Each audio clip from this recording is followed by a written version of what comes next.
Assalamualaikum warahmatullahi wabarakatuh. Bertemu lagi dengan saya dalam mata pelajaran akuntansi dasar 2. Minggu lalu kita sudah membahas apa itu deposito. Pada pertemuan kali ini kita akan membahas tentang perhitungan dan pencatatan akuntansi.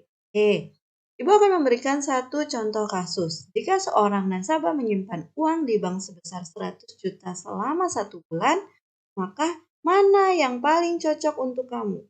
Tabungan atau deposito?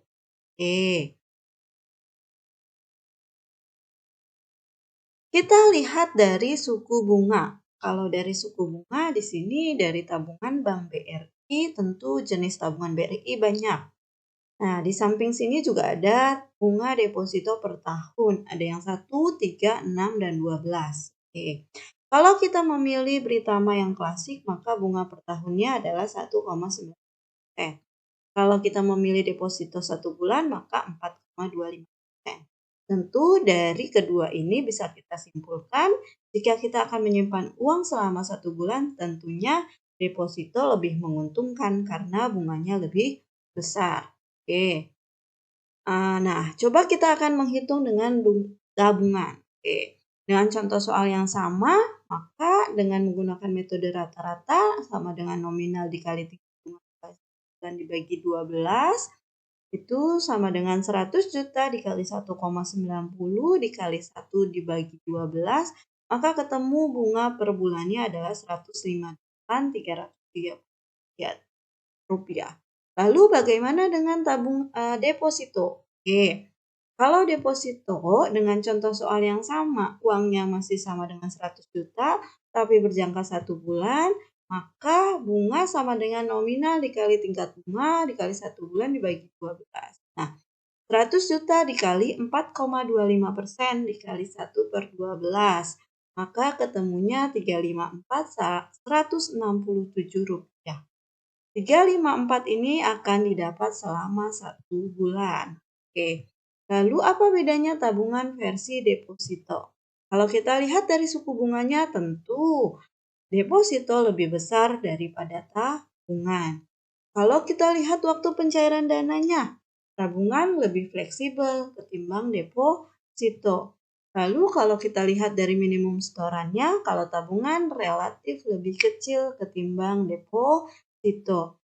Nah, bukti kepemilikan rekeningnya kalau tabungan dengan buku tabungan. Tapi kalau deposito ada akad atau perjanjian.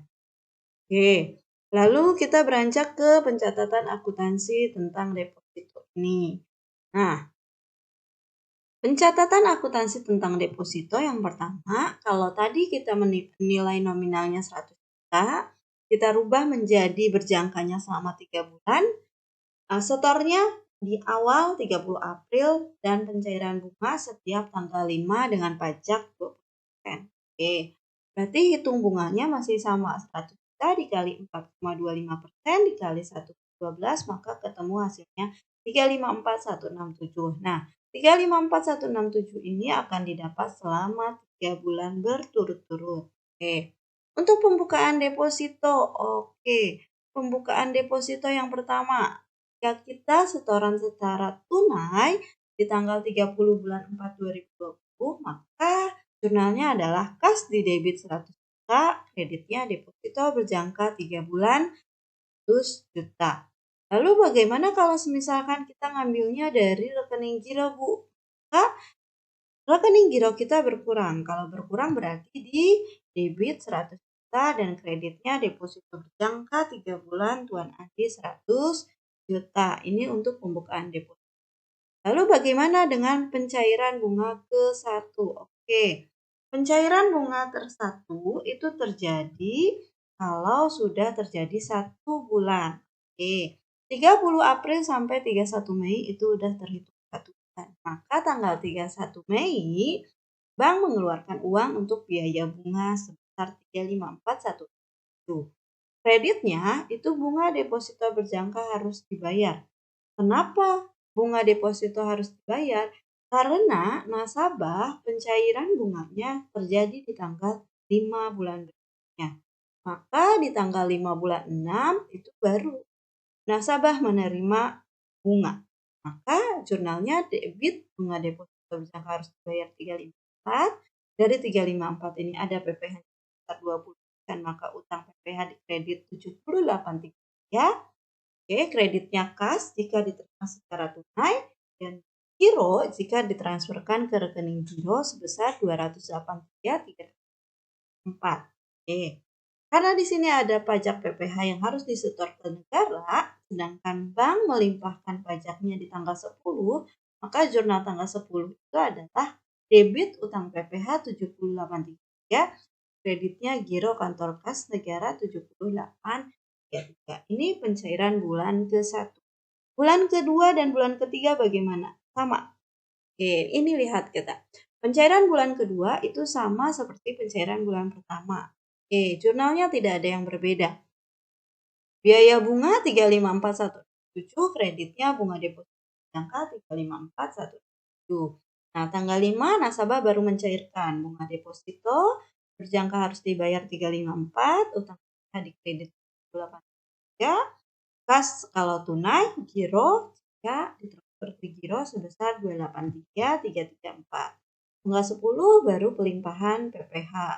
PPh pada giro kantor kas negara sebesar 70,833. Nah, ini adalah pencairan bulan kedua. Lalu pencairan bulan ketiga itu adalah pencairan bunga bulan ketiga dan pencairan deposito. Maka jurnalnya 31 bulan 7 20 biaya bunga dan bunga deposito berjangka yang harus dibayar 3,541 itu tanggal 5 itu tidak hanya mencairkan bunga tapi mencairkan deposito berjangka yang telah jatuh tempo. Maka bunga deposito berjangka yang harus dibayar 3,541 debitnya 100 juta, deposito berjangka yang telah jatuh tempo, kreditnya utang PPh 70,833 dan kreditnya kas 100 juta 283,334. Maka uang 100 juta kembali lagi kepada nasabah. Oke, tanggal 10 seperti biasa pelimpahan pajak, utang PPh dan giro kas negara 70,833.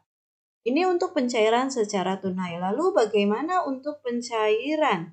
Oke, kan April sampai Juli sama dengan 3 bulan. Oke, lalu bagaimana untuk pencairan bunga bulan ketiga ketika kita menerima uang itu kemudian kita akan depositokan kembali.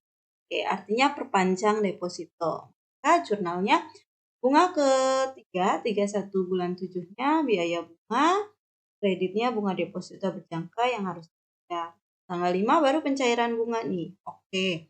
Karena dia uang 100 jutanya akan dilimpahkan lagi berarti tanggal 5 ini yang pertama kita menerima bunga terlebih dahulu. Bunga deposito yang berjangka 354, utang PPh 70,833, kas atau giro 283. Oke, di tanggal yang sama deposito yang telah jatuh temponya yang 100 juta ini akan kembali didepositokan. Oke, berarti keluar dulu deposito berjangka yang telah jatuh tempo keluar 100 juta dan kita masukkan lagi di kredit deposito berjangka 3 bulan Tuan. Nah, kalau ini yang sudah jatuh tempo dan kalau ini yang Nah, tanggal 10 baru pelimpahan pajak pada giro kas negara. Oke, ini sudah runtut dari pencairan bunga 1 sampai ketiga dari pembukaan sampai pada penutupan atau pencairan deposito. Oke, inilah tentang perhitungan dan pencatatan akuntansi di deposito. Oke. Terima kasih anak-anakku, semoga kalian paham. Jika belum paham, silahkan kalian tanyakan atau beri komentar. Oke, terima kasih banyak. Wassalamualaikum warahmatullahi wabarakatuh.